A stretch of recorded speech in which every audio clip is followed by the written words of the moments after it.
To remove the left speaker, first remove the hinge cover, the stand, the speaker cover, and partially separate the rear cover and LCD panel assemblies.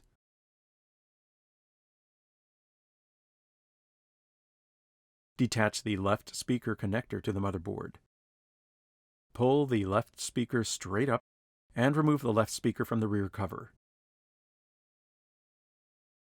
Before replacing the left speaker, make sure each alignment hole on the speaker has a rubber grommet installed.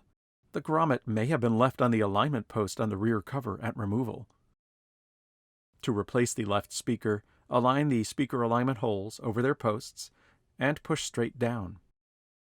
Reconnect the left speaker connector to the motherboard.